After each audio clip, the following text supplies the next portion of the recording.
DJ मलाई जान्नुको धेरै ख्वाइस थियो नि डीजे। अरे यो त बाबर्चीलाई मार्न गएको थियो, डीजे कहाँ भेट्यो यसलाई? एग्रो डायमन्ड केसमा पहिला नै यसको ज्यान बक्सेको छु, फेरि यस्तो गल्ती गर्ने छैन।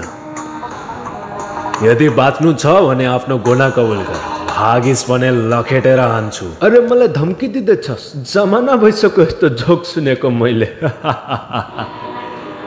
अरे मलाई खोज्न त छोड, मेरो नाम पनि पत्ता गर्न नामुमकिन छ, र यदि गरिस् भने 900 करोड तेरो।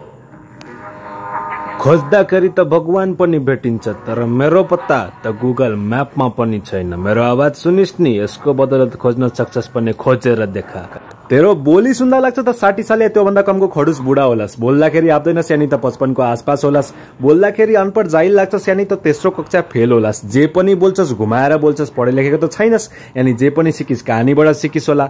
आफ्नो पहिचान लुकाउने कोसिस गर्छस् यानी भित्रबाट त डरपोक छस्। आफ्नो खोक्लो आवाजले रोब झार्ने कोसिस गर्छस् यानी तँसँग धेरै ज्यादा ब्ल्याक मनी छ।